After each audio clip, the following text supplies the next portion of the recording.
Hey folks, and welcome to Let's Talk. This is my show where I sit down with subject matter experts and or people well-versed in a certain topic in tabletop, and we editorialize, give our opinions, and generally discuss the comings, goings, and current hot news. Now, this isn't necessarily as G-rated as the rest of GMG, so viewer and listener discretion is advised. Hey everybody, welcome to another episode of Let's Talk. I'm here with Chris today. Hello. And we're going to be throwing down some chat about old miniature games. And basically, why do people keep going back to old games? And what was the difference between old games and new games? Because it's on my mind, talking about, I guess, just like the most recent releases and the things that have come out. And then going back, and you and I just today played 6th edition Warhammer Fantasy Battle Skirmish. Yeah. With like purpose-built armies for, geez, a whole day. Yeah. Wrote some campaign rules for it, did some deep dives, went back to like The Lost and the Damned, which is, if you've never read through these old Realms of Chaos books, they are a great source for like narrative inspiration and campaign stuff. So this one in particular, Slaves to Darkness, which is the Khorne and Slash one. This is the Nurgle and Tzeentch one. It has all of like injury table rules and forging a narrative D100 tables and just crazy stuff. And so I want to chat about it because Chris, you're one of the guys that comes to play older games, and actually you're the one that kicked off my interest in Skirmish, 6th edition Skirmish. So how'd that happen? How did you? What sparked your interest that ended up knocking over the dominoes for me? My interest in this was I started with 5th edition, and the Perry miniatures are just something I collect, and right. I had like 5 or 6 or 7 or 8, and then it kept piling up, and I'm like, well, I should do something with these.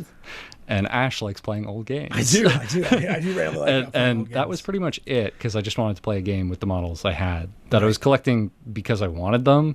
And these are in particular, these are Bretonnian miniatures. These are the old Perry Bretonnians. It's specifically Perry miniatures from the early 90s to the late 80s, done by the Perry brothers, right. And like Michael and Alan Perry. Just because I like the sculpts.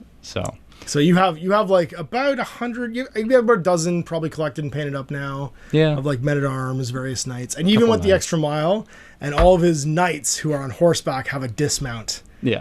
With the same miniature. So he's like hacked up their heads and arms, so they're armed the same, they have the same shields. So this is kind of a labor of love for you.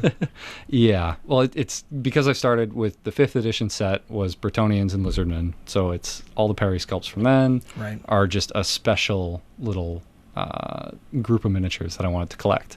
Well, so why is that? Why are these things from like way back when you were doing games when you were a kid? Why do they have this kind of like resonance for you think? I mean, the sculpts in particular are very, very good, which is part of it.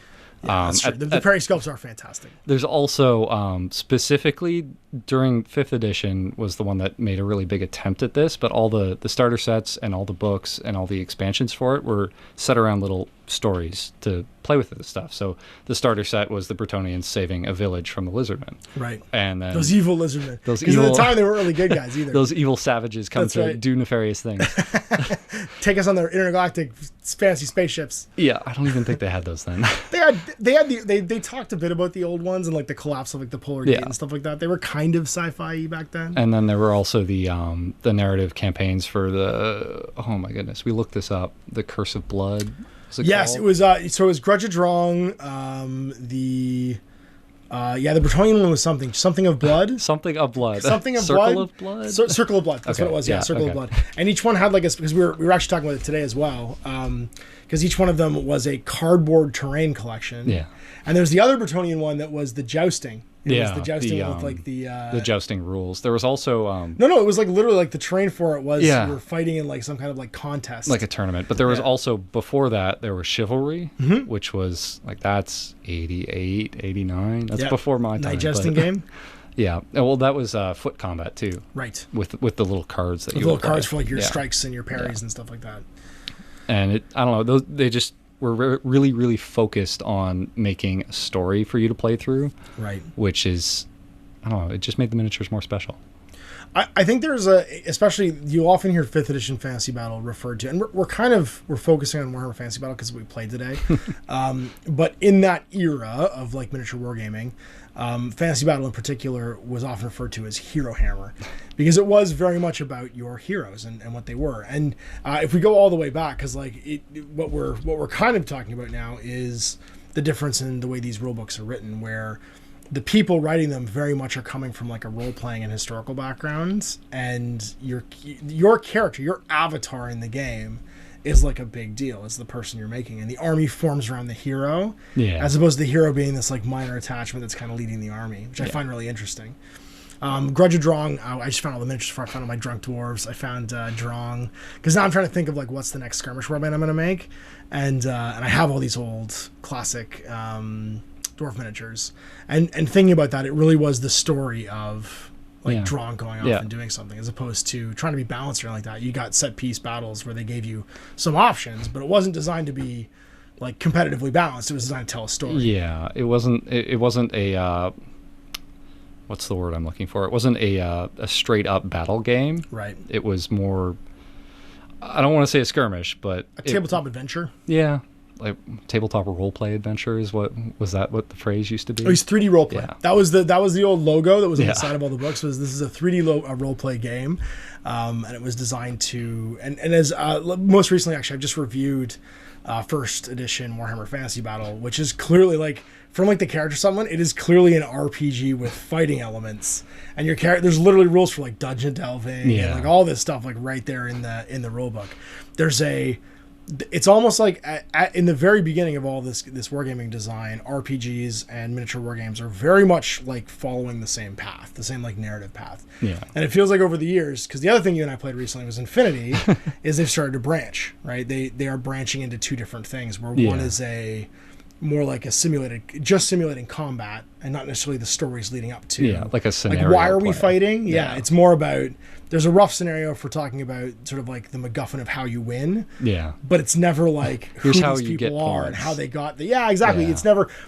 Although Infinity does do that with the Dire Foes pack and stuff, they do a lot of narrative missions, narrative stuff. But the emphasis seems to be, at least in the discussion online and stuff, about the ways to victory and the model stats, and not necessarily who these people are in the universe that they represent.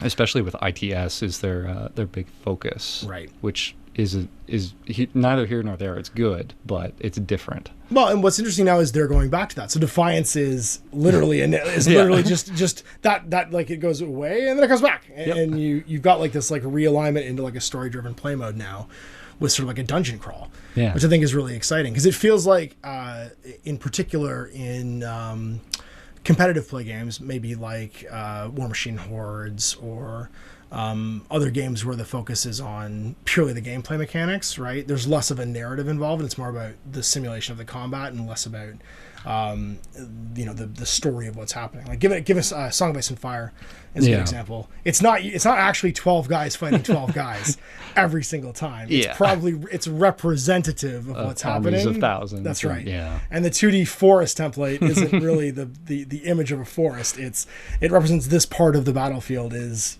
reflecting these results in the gameplay. I mean, another very specific example would be sports games. With the Infinity example, you've got Aristia and you've got Blood Bowl, and they're both sports games, but they're both very, very different kinds of games. Right. Whereas Blood Bowl had fan-made edits to make it a competitive like tournament game. Yeah. The core of Blood Bowl has always been about the progression and the evolution of these characters. The random seasons and stuff like that. Yeah. Well, and random effects, wizards blasting the table for no reason, inducements, the comings and goings off the pitch, and people becoming all-stars. They get their MVP points, they level up, they become star players, all that stuff. And it's interesting because I think you've got this interesting sort of like dichotomy now, where for the last I feel like it's coming back. I feel like the pendulum swung, and in this era of wargaming, like the 80s and 90s, it was very closely aligned to the story-driven narrative game. And now, because we've spent probably 15 years pushing further and further towards trying to make the perfect game, it's starting to come back into... The perfect game isn't exactly whatever. But is the perfect game fun? Does it tell? Do you remember the perfect game? Right? There's always somewhere in the middle. I think is always going to be the answer. Right? It's can you get a great mix of a narrative, like feels like the universe is supposed to convey game, blended in with compelling gameplay that's fun, and you feel like you have choices and engagement. You feel like you have a chance to. Yeah, absolutely. That's very important. It's not just a blow. Because I mean, it's funny. We were talking. Because I've been writing rules for our little skirmish campaign. We're talking about how how you test games and how people tend to be, in your experience, they're reverse to playing made up games. Well, they felt were made up because of what was it? What was your word? Oh my God. Bad homebrew? Burned by bad homebrew, yeah. Tell me what that means. For those listening, tell me what that means. What do you mean burned by bad homebrew? To put it very simply, if someone has an idea to make a game better and they're not exactly familiar with making rules, they'll try it. They'll try something, and it may not work like they expect it to. And the people they try it out with may have a very bad time because of it. So I can't even think of an example of a bad homebrew, but if it's like, this guy's hard to kill, let's make him let's make it a bit easier to hit him. And then it turns out that now he can be killed immediately with no effort. Right. Or something like that. My description about homebrew is always the person who is convinced that in order to make the game better, it needs to be better for them. That's usually where bad homebrew comes in, where it's like, well, I want to play with the Emperor. He costs 10 points and all of his stats are 10. And it's like, that you come in and you're a little kid maybe, you know what I mean? You're playing your friend's bad homebrew. And the what they've done with their rules writing is create a positive game experience for one player at the cost of the playing experience of the other player. I have a mastercrafted Shadowfield. It re-rolls its failed. That's exactly it. Yeah, the mastercrafted Shadowfield. That would be complete bullshit. Yeah. Mastercrafted Shadowfield in like 3rd edition 40K would be total bullshit. Yeah, no, that would be dumb. Yeah, and it's funny because I think every gamer may have had some experience like that back in the day. I don't know if you get that as much today. Well, now people are more inclined to play by the book, or by intention by the rules makers, right. Which instead of trying to kind of figure it out themselves, because they either don't trust themselves to fix it or they don't want to broach the topic with people, because it's kind of weird to say, hey, these rules kind of suck, do you want to change them, to just a random stranger. Yeah, these are our house rules. Well, and especially I think with the less games being played in basement and more being played in stores against strangers too. Yeah. People get nervous about having their own creations or creating their own stories or even their own scenarios and stuff because they're afraid they're going to get shut down. Well, they're afraid that because the stranger is meeting them for the first time, they never played them before, that this isn't going to be something they want to do. Yeah, and on the flip side, if you're coming into a new store and you want to play some games, you're going to go with what you know and what you're sort of familiar with, which would be the game by the book, instead of, hey, do you want to play this homebrew? It's like, because points and structure and all of that competitive balance stuff tends to be just the mechanism by which the illusion of fairness is created for two strangers to play a game. Right? Yeah. There's a handshake agreement that we are both going to have an equal chance at winning this game, and this is the game imposing some balance mechanics, so we both feel good about the potential outcome, not even what happens in the game. We both at least feel like when we're going into it, like we both have the same chance of winning. And it's funny because in the old days, and it's weird because some wargamers so fondly remember these games. That wasn't even an attempt at balance. So I took this book. So I'm building a Beastman warband. For those of you who can't see, you're listening to the podcast. I'm holding the Realms of Chaos Lost in the Damned book. And we flipped to the section on Beastmen. And what we were doing was we were looking for a name generator. Remember? We were trying to find a name for my Beastman warbands. And so instead what we did was we found the section basically for creating an army. The Armies of Chaos, and how do you create a warband for X or Y army for doing a warband game. And so when you do a Beastman warband, there's a whole bunch of like random rolls to discover who if you're led by a Beastman, this is who your warband's going to be. So going back to this page, if you want to follow along, many of you have this book. This is page 136 for creating a Beastman. And what you have to do is you have to figure out who your Beastman champion is going to be. Let me grab some dice. Let's just do this again. Because this is how you create armies. You're not even worried about points. You're just creating a warband to play your Warhammer game with your Beastman warband. You don't even know what miniatures you're going to have to buy yet. Yeah. Or they're going to get pulled out of your collection. So first, my Beastman champion. I have to see what level he is. Because he could just be a pleb. Like, weapon skill 4, 2 wounds, strength 3. Like, bad. And it's a D100 roll. And I roll a 43. So I have just a shit Beastman. He's just a regular dude. He's got 2 wounds. He's strength 3. But if I'd rolled just a 51, I'd at least be a hero. I roll a 36. I got to roll over a 50. So 82 now. I'm a level 10 hero. So I'm weapon skill 6, strength 5, strength 4, toughness 5, 3 wounds, 4 attacks. Initiative 4, 3 attacks. And then I'm leadership 8 + 1, intelligence 6, cool 7, and willpower 6. And so for me, like that, right off the bat, I'm either like a hero or a total zero, and I rolled total zero. So like right now, I'm literally led by a rank and file beastman who's decided to build his own beastman warband. I'm like the shittiest, I'm basically the like startup tech company where I bought a calculator and I'm like, I'm gonna go design iPhone apps. That's what I got so far. I'm a real hero now. That's it. Please follow me. So my chaos attribute, I'm a beastman. I have a 50% chance of D3 attributes. I rolled a 31. I do have D3 attributes. That's sweet. And then I got to roll my follower table to see how many followers I have. So on a 1 or a 2, I have 1 unit. On a 3, 4, I have 2 units. On a 5, I have 3. On a 6, I have 4. I got a 3. So I got 2 units of followers, and it's another D100 table to see what I have now. So my first follower unit is 83. Oh shit, I lucked out. I got D3 Dragon Ogres following me around. So literally, I got 2 Dragon Ogres following around a regular beastman. This is my army. This is my army list creation. And then my second unit is going to be 66. I got a Beastman Shaman. All right. So what kind of Beastman Shaman did I get? D10. 4. I got a level 5 Beastman Shaman, and he's got an 85% chance of having attributes. He's a 71. He's got some crazy chaos attributes. And now I got to go find wherever the attribute table is to do that. So it's literally me, Jimmy Bob, the regular Beastman, a wizard that I convinced to come with me, and 2 Dragon Ogres. My chaos army is 4 miniatures. Yeah. 4 miniatures.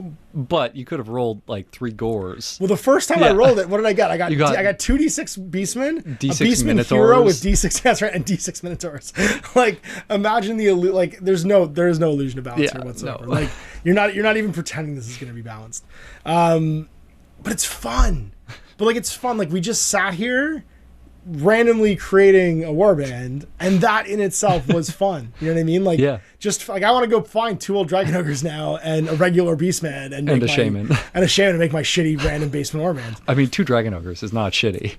You're right, but it's 1 regiment of 2 Dragon Ogres and a wizard, and then like literally like the kilmiest of like I have 2 wounds and a toughness of 4 guy wandering around. Yep. Whereas, like, let's say I don't know, I could be a Beastman or I could be a Minotaur warband. What other warband could I be? I could be I could be a Dragon Ogre warband led by a Dragon Ogre.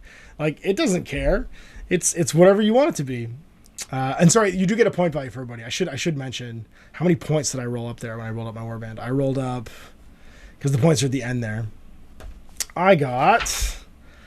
oh no, I have to actually go. I have to flip to the page to see the stat lines. Oh my god, there's so much fucking page flipping here. So I got how many Dragon Ogres? How many 2 points in Dragon Ogres? 2 Dragon Ogres. That's a Minotaur. Dragon Ogre profiles. So I got 2 Dragon Ogres. That's 170 points worth of guys. And then I got some random shamans. Where's my random shaman at? Beastman followers. My random dudes, my beastmen are... My regular... He's 10 points. My hero, my guy who's leading the warband is 10 points. Your general. He is garbage. And then my shaman is 90 points. So I have 270 points for the dudes, of which 10 points is my hero. Now, if I'd rolled like high, if I'd rolled like a level, I don't know, like a level 5 hero, like let's say I rolled, I don't know, 70 or 80, I jump all of a sudden to being like 110 points, 160 points. Like I'm a big fighter all of a sudden. Yeah, but and it cascades, because if you get a follower that's a hero, then he has followers too. He has followers too, that's right. If I had gotten a Beastman hero follower, I could have actually had a better hero that I'm leading, even though I'm rando Beastman. That's how Frodo feels in the Fellowship. He's like, I'm in charge? What are you talking about? There's no way I'm in charge. But it's fun. Like these old games where the randomness was part of the finding out what's going to happen is kind of part of the point. It's fun. And you can see that, I think, creeping back in. A little bit. To miniature games. Well, or at least that because that market segment isn't being served, products are being developed to try and make that happen. Like Black Sun Fortress is very much that. Yeah, and Deliverance. Yep. Is that what it's called? Which one? Deliverance, the Infinity one. Infinity Defiance. Defiance. We have like procedurally generated stories, and like finding out what your next encounter is going to be is fun. Like you can see that market not being served currently, and so I think there's an element of that creeping back in. Rangers of Shadow Deep was super popular. Yeah. Frostgrave super popular. I think because it had this like element of surprise. You know, like here's this random thing that's going to happen, and it's skeletons wander and kill your whole warband. whatever it ends up being. The dragon ogre shows up and kills everybody. Yep. But I think that not being a focus really in the industry until just probably the last 3 or 4 years is one of the reasons why I personally keep going back to Older stuff. old games. Yeah. Yeah. And then old miniatures too. There's something charming, I think, Yeah. about old miniatures. They're not the best sculpts. There's something very humbling about painting a model that's as old as you are. For me, it's about giving it the paint job I couldn't give it when I was young. Even just having it when you couldn't when you were young. Because when I was a kid, I could not dream of having all those models. Right, absolutely. Even just 15. You're a kid, you got paper, you got whatever. Yeah. There's no way. Like no 7-year-old is going to have that many knights and painted that well. No way. I will say there was something immensely satisfying about collecting and scrounging up with the help from a bunch of viewers. So again, huge thanks to all the viewers that helped out. A complete HeroQuest set, and then sitting down and painting it all, because it felt like I was going back to something I couldn't do at the time, and finally like climbing that mountain. It's like coming back to a mountain you couldn't climb, and then finally like summit it. You know what I mean? Something you failed to do previously, and then finally like succeeding at doing it. It was hugely satisfying. And then we got the boys together, we played all the missions, and I don't think I'd ever actually played consecutively all the missions. Okay. Like I'm sure at some point I sat down and like by myself, you know what I mean, probably as a just kid. not with a whole group of people, but like getting someone to play every character, coming down, GMing it, like playing all the missions. I'd never actually done that in the life of me owning the game, and I've had the game for almost 30 years, right? So had it since release. I have had it since release. Thank you very much. Thanks for the age shaming. but I think that's again, there's something about that makes these things you want to go back to. And for the sculpting, we only kind of touched on it, but there's something relaxing about painting old miniatures because they were sculpted with the human eye. Painting them with the human eye isn't frustrating. Yeah. I mean, the details are a bit chunky, and that's good. But there's something relaxing about that because you don't have to fight to get every detail. And even then, like they're done well enough that it could be called stylized. Right. So like they've got the big hands, they got the big head, they got the big weapons, but it's all consistent enough that it's just pleasant. Oh, there's people you can tell they're miniatures. Like I could tell a Perry miniature. Yeah. Like a Perry miniature face. I could tell a Perry miniature from 100 miles away. Or a Kev Adams. Or a Kev Adams. Or Jess Goodwin. You know what I mean? Like there are certain miniatures, like, and Jess Goodwin in particular, because everything he draws when he sculpts it looks exactly like the drawing. Like he had this at the time, this like incredible, just like magic trick of whatever the drawing was, the concept he did, the miniature was exactly what he drew. The guy was just a wizard at pushing putty that way. Whereas today, because of the way that things are sculpted digitally, you expect that fidelity. Yeah. Right? The digital design is literally going to be the thing that's printed. Like you can't fuck that up. It's gonna just be it. It's gonna come out of the computer. So there's something like, and because it's being made on a computer, I found this early on as digital sculpting and 3D printing and then mold making started to be more and more popular. Details were just too small. Like certain miniatures, like old Malifaux miniatures, their eyes I can't paint because they're just too small. Like you might as well just shadow them in and be done. Yep. They're just too tiny. And they're never going to show up on the table. No, you're never going to see them on the table. Yeah.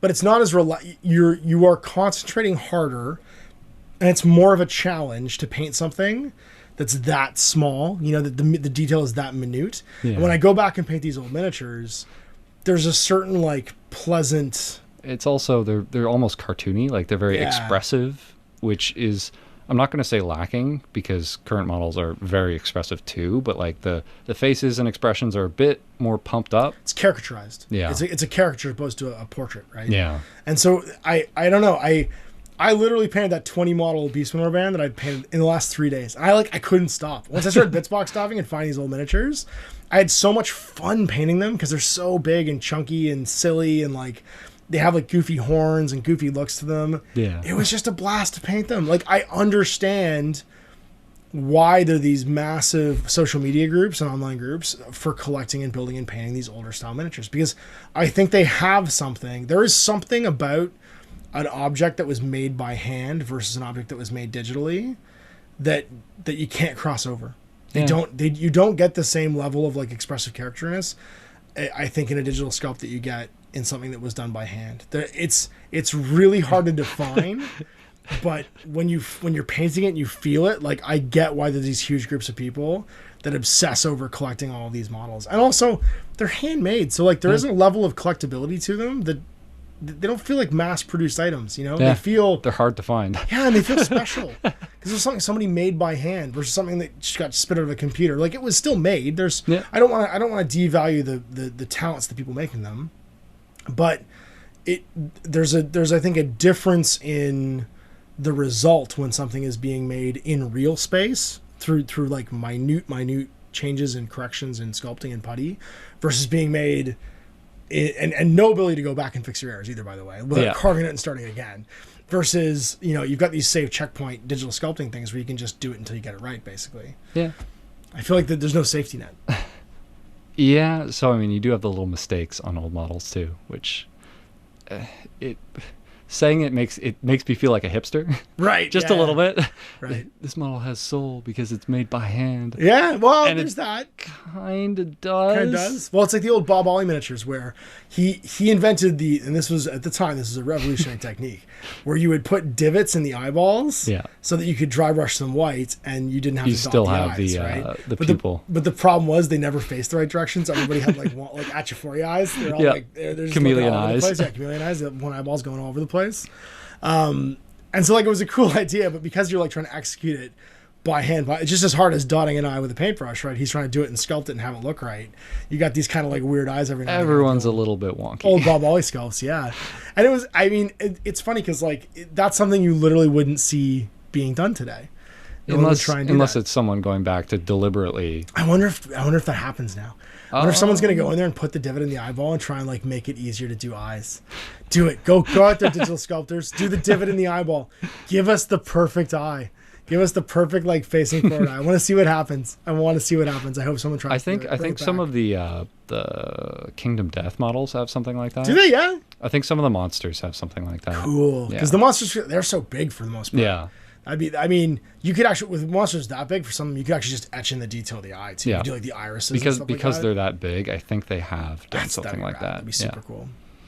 Yeah, it's funny because there is like it feels like there is a pendulum swing, and I think the last thing to talk about when we're talking about the difference in these games is kind of how you grew up. Yeah. Because in the pre-digital age, like the designers that are designing these books in the 80s and 90s, they grew up before computers, before the internet, before this digital age. And so the being forced to use your imagination part of childhood was just reality for them. You know, like you had to make it up yourself. Yeah. So it's more normal, I think. It's more normalized in them and more normalized maybe even in the consumers that are buying the product to have to come up with a story. And the story to be the point. Yeah. Because nothing's going to give it to you. Very specifically, and we did talk about this before, and I'm going to bring it up now because you're leading into this for me. It's not these books. It's on camera. The 5th edition books specifically, the ones I know from a kid. What they did in every single codex. And he's holding the Bretonnia book here, by the way.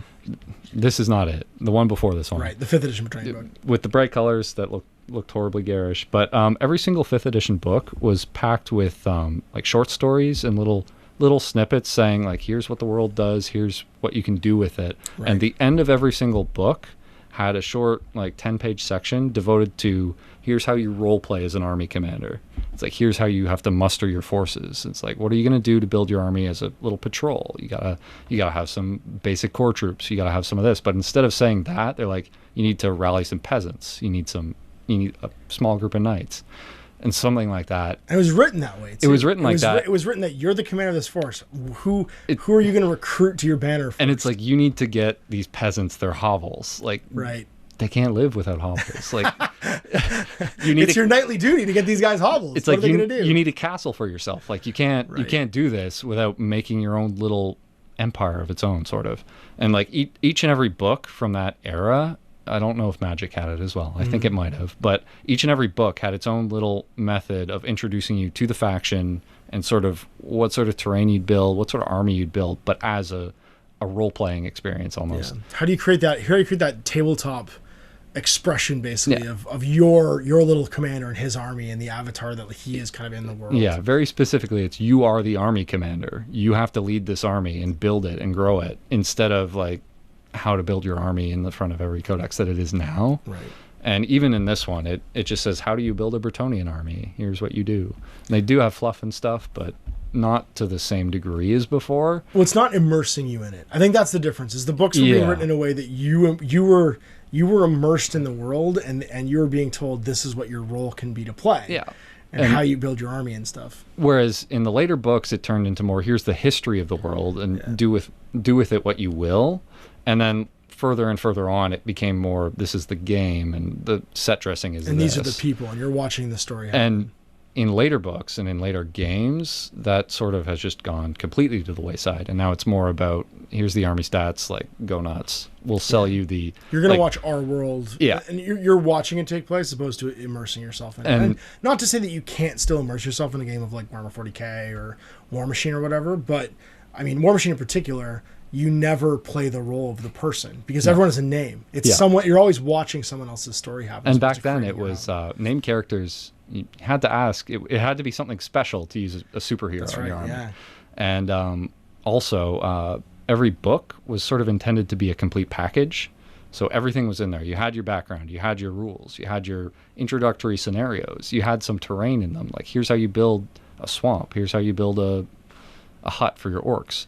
And in the rule books too, it was also very comprehensive. So the 6th edition book that we played with today it's got a campaign system. It's got terrain for 8 different biomes. It's got skirmish. It's got siege. It's got everything in one. Whereas in later books, it's now you've got the core rules, and here's the skirmish supplement. Here's the siege supplement. Here's Shadespire, here's Warcry, here's... It's funny because I think back then, and there's probably 2 things driving this. One, there's what could the company even make back then? So today, a company can sell you everything. Not just the miniatures to play your game with, but the mat to play it on. They can sell you the terrain to play it with. You're not... Because of the capability for production that just didn't exist 20 years ago, you're not having to do it by yourself. But at the same time, and it's funny because I was talking to Mel Bose about this, the train tutor, these skills are getting lost because the old man at the model train shop, well, those train shops are all closing, not being handed down anymore. Yeah. And people who are becoming wargamers aren't learning how to make simple structures for their game table because they don't have to. Yeah. They can go buy them, snap fit them together, or they're all pre-printed or pre-painted. And there's so much convenience out there now for making this stuff that a lot of these skills are going away. His most recent book, the Train Essentials book, is literally part of his whole mission. We talked about this at Adepticon, is he wanted to get that stuff written down somewhere into one place. So people could get it. So people could get at it. Because I think he realized part of the popularity of what he was doing on YouTube came down to the fact that there's nobody telling people how to do this stuff anymore. The old terrain book that GW made, the blue one, is probably 15 years old now. The red one's like 20 years old. The red one is the one I remember. And they want to sell you the terrain as opposed to having you make it yourself. Yeah. The other very important thing to mention is because of the post-digital world, it's very easy to get access to professionally made terrain, so laser cut stuff, GW stuff. Secondary market. It's very simple to do that, where before you sort of they had to tell you, okay, here's sort of how you bungle together some terrain out of cardboard. In the army book, they would tell you that, because you wouldn't get that anywhere else, because you couldn't just go on the internet and figure it out. Well, and the guy at the model train shop wasn't going to talk to you because you weren't building model trains. Well, even the guy at the hobby shop wouldn't talk to you because you were like 8 years old. 8 years old, they didn't care, exactly. Yeah. You're trying to learn by looking at pictures and stuff. Yeah.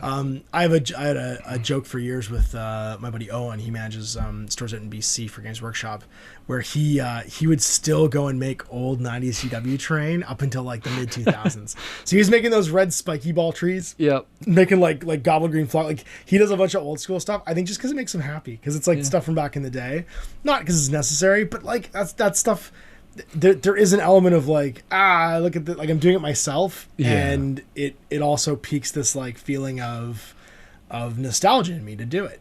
And so I think that's part of why you're seeing these less, I don't want to say they're less complete, but they're compartmentalized products where you don't have to try and pack it all into one book. Like the Lost and the Enslaved Darkness are actually one book in 2 huge parts, and they are like 500 pages of just how to play a Chaos Army in 40K and Fantasy. But it was because they wanted to get it all in one place, done at once, and have it cross over between both games. Yeah. Whereas today, you've got a Codex Chaos Space Marines, a Codex Chaos Demons, a Codex Death Guard, you know what I mean? Like, all of the rules would have been in this book. And also, they've got the Kill Team's Chaos Space Marines, Kill Team Chaos Demons. In this day and age, you've got the ability to not worry if it's going to Yeah. if you're gonna have a chance to write it down later on. So you just divide it up into multiple products, and that gives you something new to show people down the road too. Yeah, next month we'll sell you this. Exactly. Well, I think a great example of that in today's just most recent, like sort of like 3 or 4 years of releases, is the Necromunda release from Forge World, where you got a 2-player starter set, then you got a book that came out the same week that had the campaign rules. So there was no campaign rules in the starter set. It was just playing pitch battles. But then after another 2 years and various gang war releases that gave you new gangs and gave you the rules for the gangs you didn't have yet, gave you new hired guns and new stuff, you all of a sudden had like this complete game. And so what they did was they made a new rule book that had everything in it. So it had they just codified it all into one book. And it's interesting to see that difference in methodology, where one is, I think, being more planned as a product line. You know what I mean? Like, here is 52 weeks of releases based around this one idea, versus this one where they're afraid, well, we're never going to print this again, so let's get it all into one book. And the difference that has on you as a customer, where you're... I mean, even more specifically, the original Necromunda wasn't that just a one and done? No, well, sorry, there was 5 gangs and the campaign rules in the core book. And you had rules for but you didn't actually get the gang miniatures for all the gangs probably until about a year in. Yeah, but what I mean is they did the rules first. That's right. They had the book complete and ready, and then the stuff came out afterwards. And it is interesting too, because I think there's a lot of chicken and egg where games are being written to support products versus before the studio's creating products to go into the games. Yeah. Whereas, like, if you look at like the old miniatures that Andy Chambers did up for the original Necromunda, he was converting miniatures, right? So like when they did the expansion for so like his initial like gangs are all made of like Perry Guard miniatures, and then the expansion gangs, like his Redemptionists, are all like various Chaos miniatures that he's converted, and like like Sisters of Battle Preachers and stuff. And they were clearly playing the game with converted miniatures in the studio to playtest it and like to get the rules down, and the product lines came out much later. In support of that later on, like as they went along. Versus the product lines are clearly being done either in conjunction with or even with the game in mind. You know what I mean? With most recent releases, certain things like utilizing infographics or what's going to go in the box was obviously already predetermined. You know what I mean? You're writing a game around it as opposed to doing a whole game system first and then deciding what you're going to concept to do it later on. Yeah. It's like one big circular process as opposed to game, then concepts, then miniature. You know what I mean? As opposed to like a more linear process where it's game out. Yeah. It's entire product line being developed basically at once. Yeah. Which is really interesting. And that's, I think, the difference between these huge encyclopedia books and these more sort of like chopped up releases where you get individual products coming out to kind of fill a calendar. You know what I mean? And you have the opportunity to do that. And of course, just making miniatures, the timeline is so much faster. Yeah. Well, more accelerated, but also in some way also very spread out, because nowadays they're splitting their eggs between many different baskets. So they've got Aeronautica coming out, they've got Titanicus, they've got all these things, whereas before it was sort of they had the game, they'd put the miniatures out, and then they'd be done with the game. Yeah, it used to be about 6-month waves. So like Mordheim comes out, and for 6 months you're getting Mordheim release. Like you might get like a main game release in between there. Yeah. But you got like 2 to 3 codexes a year probably for the main games or army books. Yeah. And these big waves of specialist games kind of like filled in the rest of the calendar. Now it's like, there's the calendar's sharing. Everyone's got to share space on one calendar, and there's a lot. It's all over the place, and that's both good and bad. So it's just different. Well, I think that's a unique problem to Workshop, though, because they have so many product lines. They're the anomaly. Whereas most games, it's like, for instance, we're to go back to Corvus Belli, they just get almost every faction gets something every month, which is great. Pretty much. I mean, they're getting kind of stuffy in terms of factions now, but like. Well, I think what happened is they're creating room to create new ones. Like right now we have an entirely new parent faction, which is O12. Yeah. So like, how cool is it going to be when you get O12 sectorials? They're like the SWAT teams. How cool is it going to be to get hit by 15 different riot stoppers? Let's say, look, it's going to get sticky. They are sticky, the faction. But like, it's what they're doing is they're going wide and deep. So like, when design wide means add more factions. Deep means drill more into the factions you already have. Make the factions more complex. They're doing a bit of both right now, right? Yeah. So they're retiring some factions out so they can go deeper into certain factions, like having JSA get pulled out of Yu Ching, so they can go deeper into N2, which is like the mix and match faction, and then being able to create a new faction inside of them with the Invincible Army. And then adding a whole new list with O12, which is super exciting. I'm super jazzed for the Nova Corps. They're going to Nova Corps all over the place. It's going to be awesome. The first model with guard that's useful. Absolutely. But I think it's funny because for me, I find that I go back to old games, just to kind of like round this off. I go back to old games when there's something I feel like I'm not getting out of the games I've been playing recently. I go searching for that experience in an old game. Yeah. And for me, what I want to do is I wanted to paint some models that I had not looked at in a long time, or that had like a random, fun, weird, crazy factor that I hadn't really experienced. And painting all the Warcry miniatures, I was so excited about painting Chaos models. I love painting Chaos models. They're fun. They're different. They have like big chunky details and spikes and stuff. They're all evil. So when I went through my bits box and found all these Beastmen, I was so jazzed because like they're literally the army I wanted to play in 5th edition but never got around to painting because I was always painting dwarves. Yeah. And I made myself a reason basically to play them, going back and revisiting this old game. And for me, that tends to be the reason I do return to stuff. And I return it because it's usually, is there some experience, some feeling or experience that I'm not getting currently from whatever the current things that I'm working on or projects I have. And it's almost always like a palate cleanser.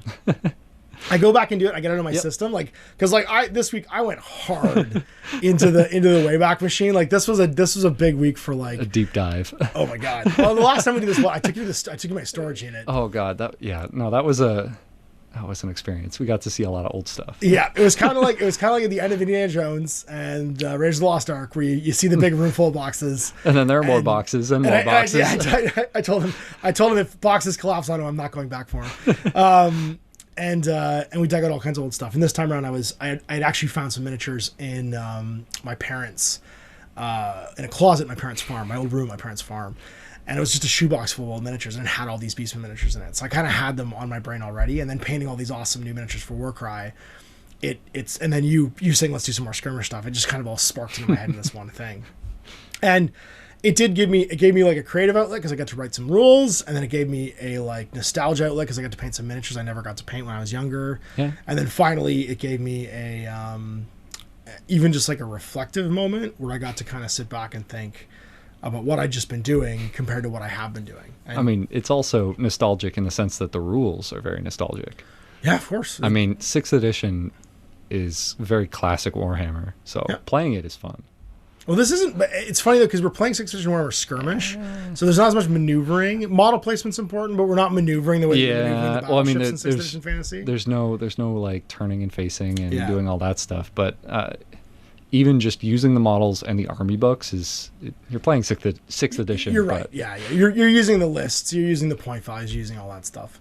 And we had a lot of fun today, so I think we're probably gonna end up doing it again. You'll be able to see that coming up soon on Throwback Thursday. I gotta finish typing up and printing all this stuff, and I'll make the rules available to my patrons and stuff. So I think that's it. I feel pretty good about this. Exploring at least for me, why I really enjoy going back to old games and exploring things I didn't do with them before.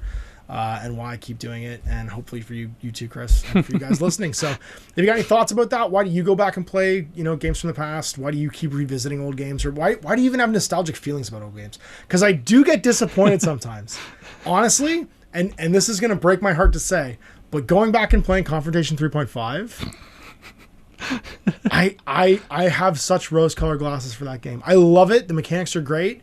But then I played Bushido a whole bunch, and it's just like a better version of Confrontation. Yeah, because it's not skewy.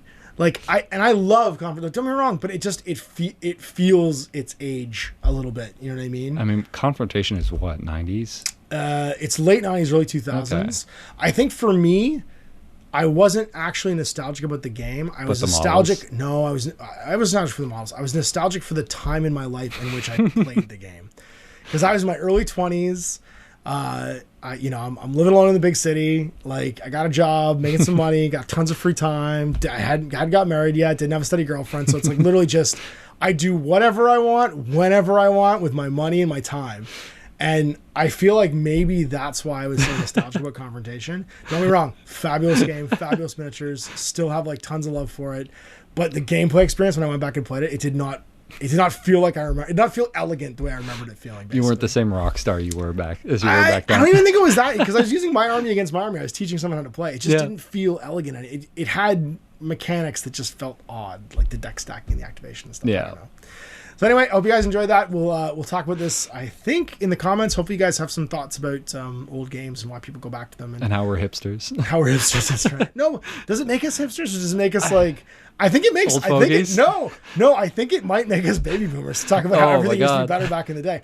And actually, I do want to make an important point. We never said that things are better. Yeah. We never said that things were better back in the day. This is not a discussion about that. This is a discussion about going back and returning to things that you used to love. This isn't about saying that anything is better or worse back then.